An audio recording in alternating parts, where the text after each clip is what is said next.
Alive and alert on the north side of the dirt. It is your man D Real coming at you with another Be Real with D Real, where edutainment is what I do. Hey, look here, y'all. I'm doing a House of the Dragon update, review, whatever you want to call it. Synopsis. Yeah, let's do that. Let's call it that. But I didn't get to put, I didn't, because of my internet issues, I didn't get to post my first House of the Dragon video. So this House of the Dragon video and the previous one I did are going to premiere probably together. So yeah, don't trip, y'all. It's just me playing catch up. From 3 on, I got y'all. But before we get off into that, I need y'all to do what y'all always do for me.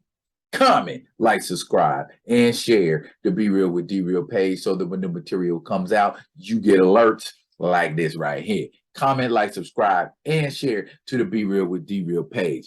Appreciate the folks that rock with me, like Theo B, Chillmonger, Bag of the Buzz, Nico Bean, Grand Madam Tarot, Terrell Austin, D Steezel, Ashura, and a whole bunch more. Oh, I can't forget Mr. Ray Smith. Knowledge reigns supreme. Okay. House of the Dragon. Are you watching House of the Dragon? No? Okay. You're missing out. Okay. Because I'm going to let y'all know House of the Dragon is official.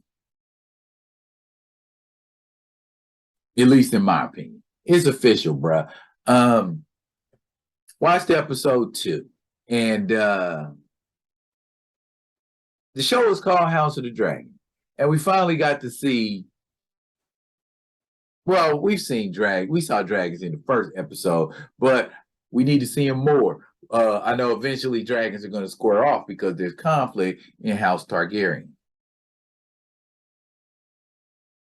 The king sent his brother Daemon back to Dragonstone because he is just too damn rambunctious and ambitious and ready to cause some kind of conflict. So much to the point where he's telling people, "Oh, he's getting married. He's getting married to this whore." I guess that's what they call them, whores. He's marrying a whore, but he already got a wife. And he don't like his wife. I want to see his lady because he's talking like she ugly. I need to see what his current wife look like. You know what I mean? But then he's like, oh, he spin this story about her being pregnant and she gonna have his child and oh, it's grand this and wonderful that and yay, hooray. And they go to get him and they like, bruh, you need to calm down, so he sends the hand, what I'm saying, Otto Hightower. Like I said, I don't like him. I don't like that dude. That dude is up to some stuff. I know he's the hand of the king, and you know what I'm saying? And that's the cat who, if the king died and there ain't no heirs, he gonna be running the kingdom?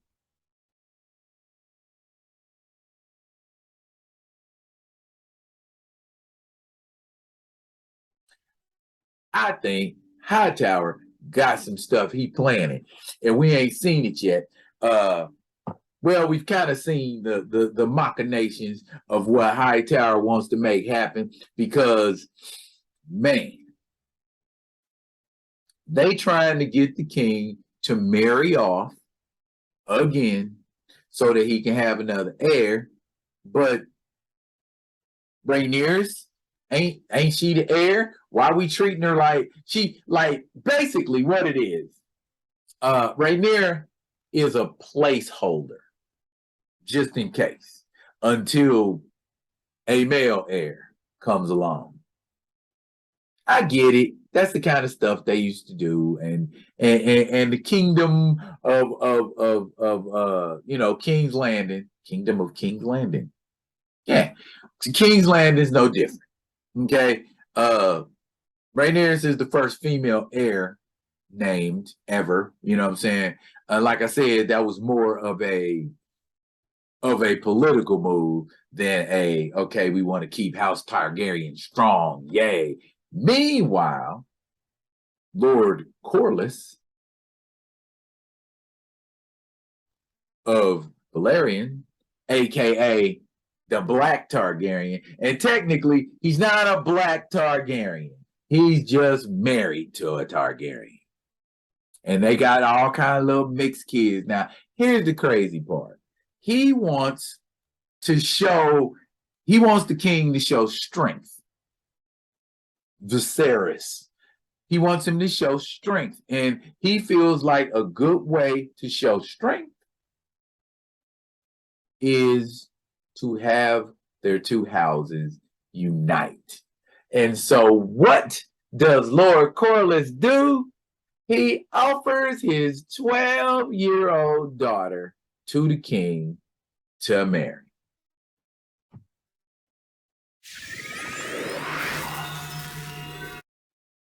Come on now. I mean, I get it.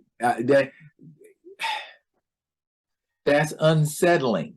That was unsettling, like that cesarean section scene was unsettling. I'm like, are y'all really seriously considering this? You know, she's having conversation and they walking in the courtyard. He talking like he really putting his back head down. I'm like, nigga, she 12.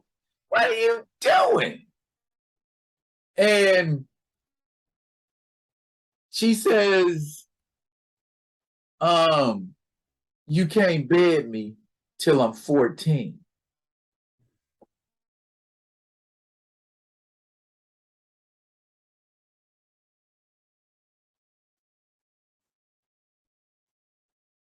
Get fire and save matches.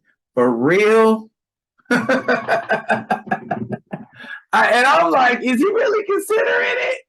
You know, and you know, Corliss is cool to a fault. You know what I mean? Because like everybody on Game of Thrones, everybody got a damn agenda. Everybody got a plan. Everybody got a plot. House of the Dragon is no different. Lord Corlys, I feel like he just wants to protect his homeland. You know what I mean? And so he wants to strengthen his homeland by having the backing, dragons, and he's got the best fleet out of anybody.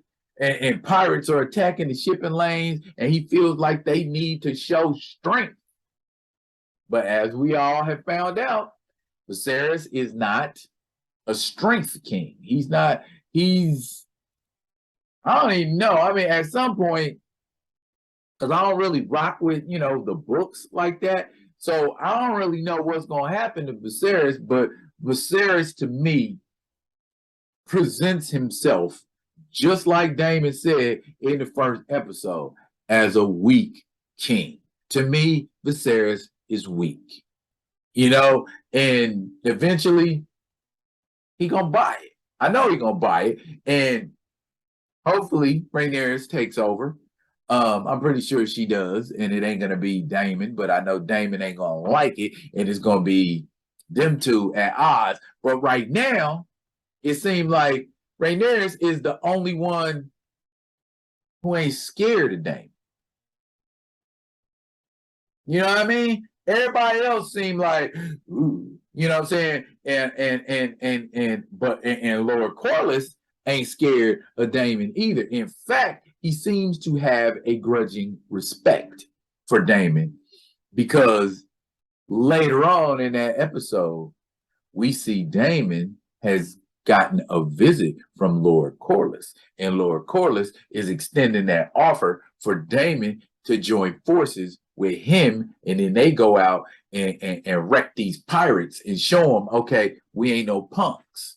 Because the what's my man's name? The crab feeder, that cat, he on a rampage, and somebody need to do something about him. Somebody do need to do something about it, because he's gonna get more emboldened. I mean, you know what I'm saying? If you wrecking shop and ain't nobody saying nothing to you about you wrecking shop, eventually you gonna run up on them folks you thought you couldn't run up on. And that's what's gonna happen, because Viserys, again, like I said, is a weak king. So much to the point where he doesn't marry the 12-year-old. Yay, hooray for him. but he marries Alicent Hightower, who's his daughter's best friend, and about 15. So, still not a good choice, but from the beginning, it seemed like Otto was grooming Alicent to, go in there and comfort him and mac to him and do all of this. You know what I'm saying? Like, okay, I'm grieving, so I'm going to imprint on the first woman or female that shows me any kind of affection or like they care about what I'm going through. And that's, and you see him and they chit-chatting and talking, and he's feeling Alicent, you know what I'm saying? So not so much as but then you think about it, the one Corliss wanted to hook him up, and then Alicent, there's only like what, 3 years difference in their age. So she ain't too much of a better choice, but at least she looks like an adult. You know what I'm saying? And because Viserys chooses not to marry Corliss's and Rhaenys, is that her? Chooses not to marry their daughter and instead chooses to marry Hightower's daughter. That's why Corliss is like, man, fuck this. I'm finna go get with Daemon, and me and Daemon gonna do some things. I don't know if that's a good idea because Daemon apparently has his own agenda. But I feel like Daemon will be better on the Iron Throne with Corliss as his hand than Viserys and Hightower. Because to me, Hightower seemed kind of weaselly. But that's just me. I could be wrong, but that's just how I feel about it. But marriages to children and back alley alliances are the highlights of Ep 2 of House of the Dragon.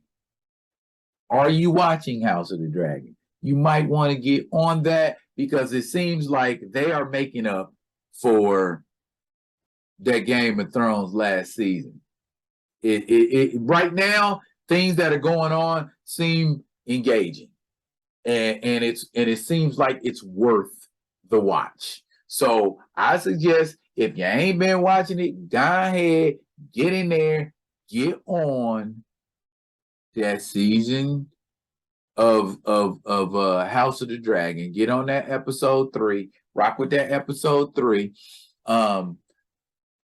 I will be bringing. We gonna keep up on this. I'm gonna chit chat and I'm gonna talk about it. I'm gonna let y'all know how I feel going on. If it, if it's gonna be all that in the bag of chips, and I think it is. But I'm gonna be coming at y'all with another one of them other ones.